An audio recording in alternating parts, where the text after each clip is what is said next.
దానికి కొన్ని కాకరకాయ బాగా క్లీన్ చేసేసుకొని తీసేసుకుందాం.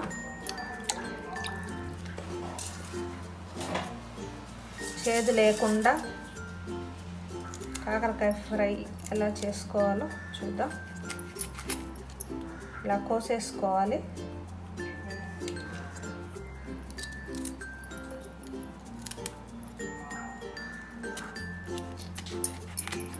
కాకరకాయని ఇలా వంకాయ కోసినట్లు పొయ్యి మీద పెట్టేసుకుందాం.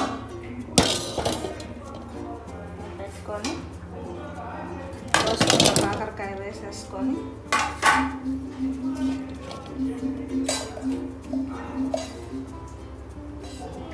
కొద్దిగా పసుపు వేసుకొని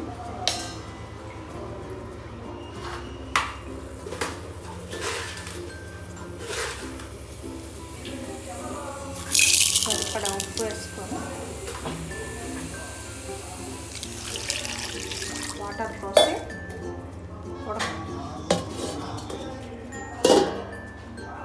ఉడికిపోయాక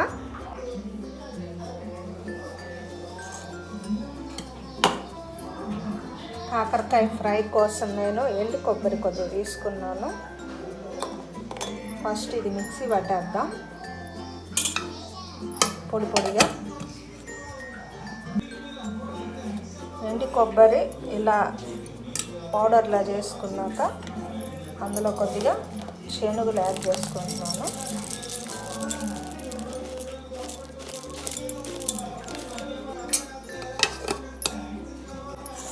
ఇందులో కొద్దిగా కారం కూడా యాడ్ చేసుకుంటున్నాను. కొట్టిన కారం ఇది అన్నది.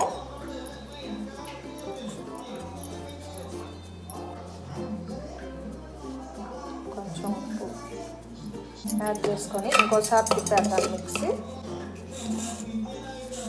ఇలా పౌడర్ వచ్చేస్తుంది. దీన్ని కాకరకాయ ఉడికిందా లేదా చెక్ చేద్దాము.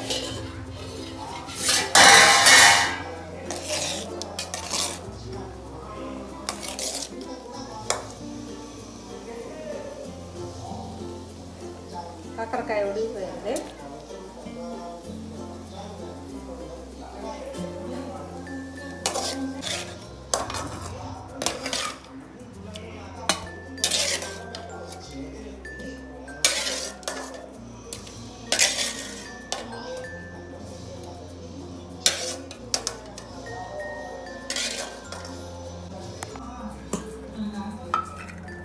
కాకరకాయ ఉడికిపోయినాక వాటర్ అంతా తీసేసుకోవాలి. చేదు వాటర్ ఉంటుంది కదా, తీసేసుకొని పక్కన పెట్టేసుకుందాం. చేదు వాటర్ అంతా పిండేసుకొని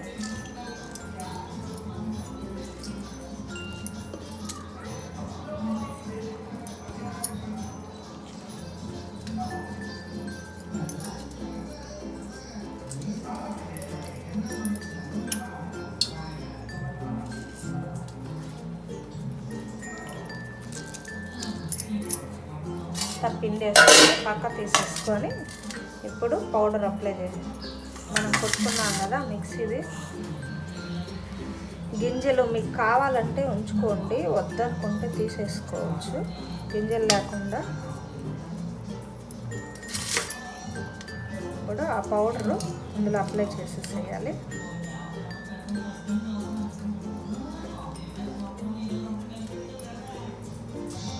గింజ తీసేస్తాము మనం.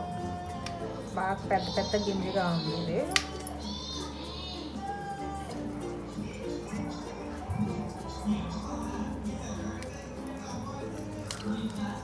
అన్ని కాకరకాయలకి ఇలా పెట్టేసుకోవాలి పౌడరు.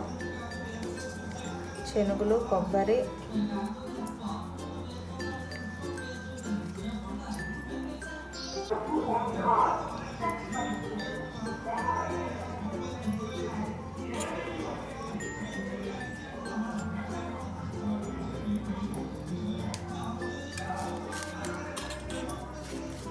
ఇలా అన్నీ పెట్టేసుకొని ఇప్పుడు ఫ్రై చేసుకుందాం. స్టవ్ వెలిగించుకొని ఆయిల్ వేసుకొని కొద్దిగా తెల్లగడ్డ దంచి వేసేసుకోవాలి, కచ్చపచ్చ తెల్లగడ్డ.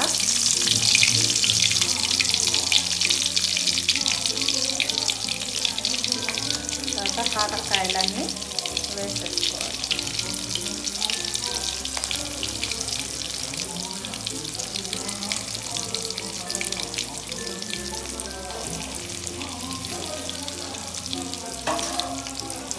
మరి హై మంట పెట్టుకోకండి, తక్కువ మంటలోనే వేగాలి కాకరకాయ. హై మంట పెట్టుకుంటే మాడిపోతుంది, శనగలు పొడి కదా. కొంచెం తక్కువ మంటలోనే ఫ్రై చేసుకుంటే బాగుంటుంది.